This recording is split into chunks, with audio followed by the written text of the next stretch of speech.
promotion ရေခဲကြောင်းတာတော့မဟုတ်ဘူးเนาะဘာတွေပေးမှာလဲဘယ်ပစ္စည်းတွေဝယ်လို့ရှိရင်ဘာပေးမှာလဲကျွန်တော်ရှိမှချထားတဲ့ power station ကြိုက်တဲ့ power station ကိုဝယ်နီးပန်းရဲ့6500တန်ကျွန်တော်တို့ပန်ကာကိုလက်ဆောင်ပေးမှာဖြစ်ပါတယ်ကျွန်တော်ဒီဘက်မှာဆိုရင်ဒဇန်ရဲ့6ရောက်ရဲ့ power station ဈေးနှုန်းက9,900ပန်ကာတစ်လုံးလက်ဆောင်ဒဇန်ရဲ့1200ရဲ့ power station 19,900နီးပန်းရဲ့ပန်ကာတစ်လုံးလက်ဆောင်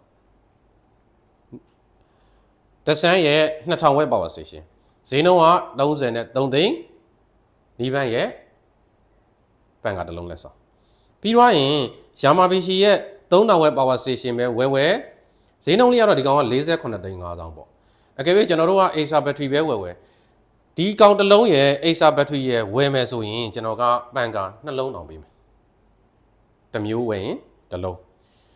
promotion ကတော့ရက်တော့ကန့်တက်မထားဘူးဒါပေမဲ့အရေးအတွက်တော့ကန့်တက်ထားတာဖြစ်တဲ့အတွက်မြန်လာမှပဲစိတ်ချလိမ့်မယ်ဗျ Messenger ဘောက်ကဝယ်လှမ်းပြီးတော့ဝယ်ခြင်းတယ်ဆိုလဲဝယ်လို့ရတယ်လို့ Viber ကနေပြီးတော့လှမ်းပြီးတော့ဝယ်ခြင်းတယ်ဆိုလို့ရှိရင်လည်း3994229939တင်နဲ့399422999935ပါမဟုတ်ဘူးကျွန်တော်ကိုယ်တိုင်ကိုကြလာပြီးတော့ကြည့်ခြင်းနဲ့စမ်းခြင်းနဲ့ဝယ်ခြင်းတယ်ဆိုတဲ့လူတွေအတွက်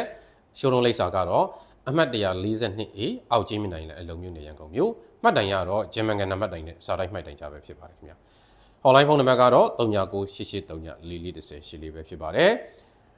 တနင်္လာနေ့ကနေပြီးစနေနေ့မနက်9:00နာရီကနေညနေ6:00နာရီစန်ဒေးတရက်တော့ပိတ်ပါတယ်။အားလုံးကျေးဇူးအများကြီးတင်ပါတယ်